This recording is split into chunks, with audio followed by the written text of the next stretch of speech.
Rais William Ruto ameendelea na kuwapa changamoto wapinzani wake wa kisiasa akisema kuwa yeye yuko tayari kukabiliana na wao katika uchaguzi mkuu wa mwaka wa 2027. Akizungumza kwenye hafla ya mazishi aliyekuwa waziri wa baraza la Jumuiya ya Afrika Mashariki John Koech huko kaunti ya Bomet, Rais William Ruto amesema kuwa serikali yake imeboresha utendakazi wake katika kuimarisha kilimo na kahawa, majani chai, kuweko kwa mbolea ya wakulima, uajiri wa walimu wa CBC na uimarishaji wa bima mpya ya afya ya SHA, ambapo amesema Wakenya milioni 21 samani wamesajili kufikia sasa. Kadhalika rais amesema kuwa atahakikisha kuwa kila Mkenya anafikiwa na bima hiyo ya SHA.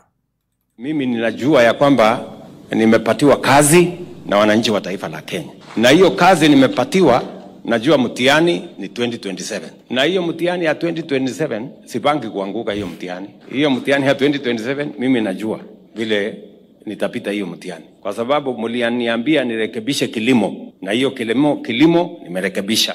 Chai inalipa better, kahawa inalipa better, fertilizer nimeteremsha chini. Sio ndio mtihani? Mliniambia nirekebishe elimu nimenyorosha CBC, nimeajiri walimu 76,000.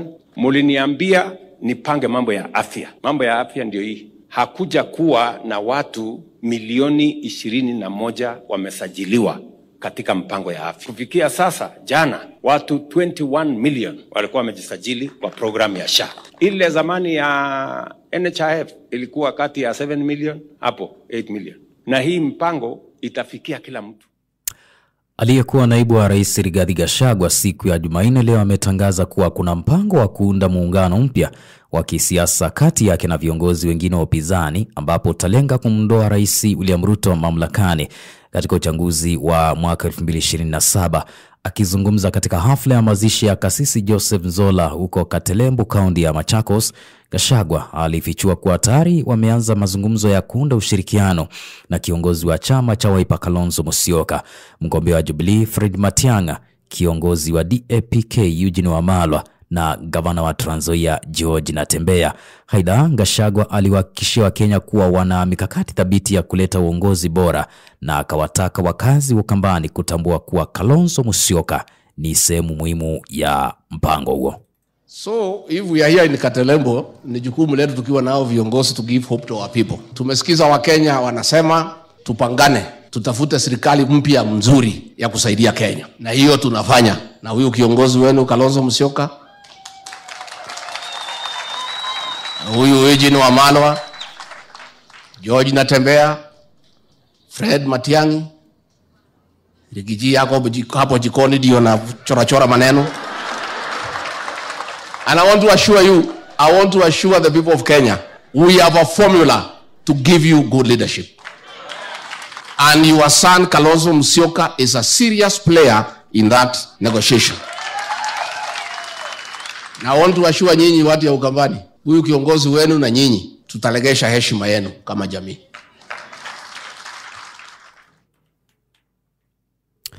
Na tukisonga mbele, aliyokuwa mwenyekiti wa kamati ya bajeti la bunge la kitaifa Ndindi Nyoro ameonya kuwa taifa la Kenya iko katika hatari ya kuorodheshwa miongoni mwa mataifa ya Afrika yanayoshindwa na kulipa madeni.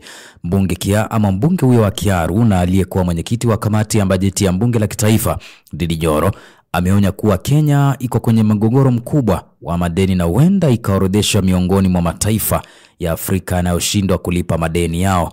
Nyoro amesema kuwa taifa lipo kwenye hatari ya kuingia katika klabu ya wakopanji wanaokwepa kulipa madeni na kwamba hali hiyo inaweza kuwa na athari kubwa kwa uchumi wa nchi. Watu ya jamii ya Mlembe wako hapa, wama wako pale. Around our debt is that when we inflate our denominator, we continue to show like the economy grew with the purpose of having a leg room of borrowing more. The problem is that you cannot teach figures for too long. It catches up with you, and especially when it is time for repayment. Na baada ya msako wa kukamatwa kwa gavana wa Kiambu Kimani Wamatangi siku ya leo asubuhi, tume ya kupambana na ufisadi EACC imefichua kuwa ilipata milioni ama mamilioni ya pesa katika makazi ya gavana huyo. Kulingana na taarifa iliyotolewa na afisa mkuu mtendaji wa EACC Abdi Mohamed, jumla ya shilingi milioni 13 ilipatikana kwa njia ya pesa taslimu nyumbani kwa gavana, kiasi ambacho tume hiyo ya kupambana na ufisadi inaamini kimetokana na shughuli za kifisadi. Aidha, maafisa wa uchunguzi waliweza pia kupata dola 13,000 za Marekani sawa na takriban shilingi milioni 1,685,320. Mohamed alibainisha kuwa pesa hizo pamoja na ushahidi mwingine uliokusanywa zitatumika kuwafungulia mashtaka wale wote wanaohusishwa na tuhuma hizo za ufisadi. EACC imethibitisha kuwa operesheni hiyo ni sehemu ya uchunguzi unaoendelea kuhusu madai ya ukiukaji wa sheria za kifedha na ununuzi katika serikali ya kaunti ya Kiambu. Pamoja na gavana huyo wa Wamatangi, maafisa wengine 9 waandamizi wa kaunti hiyo pia wanazuiliwa, ambapo wanakabiliwa na tuhuma za mgongano wa maslahi, ukiukaji wa taratibu za ununuzi na matumizi mabaya ya mamlaka katika utoaji wa kandarasi ya takribani shilingi milioni 230 kwa ajili ya usambazaji, utoaji majaribio, mafunzo, uzinduzi na huduma za msaada wa mfumo wa mpangilio rasilimali za kibiashara. Maafisa hao pia wanadaiwa kujihusisha na biashara ya serikali ya kaunti na kupokea malipo ya hadi shilingi bilioni 1.5 kupitia michakato ya ununuzi isiyo halali na usambazaji wa bidhaa hewa kinyume na sheria za usimamizi wa fedha za umma na ununuzi wa serikali.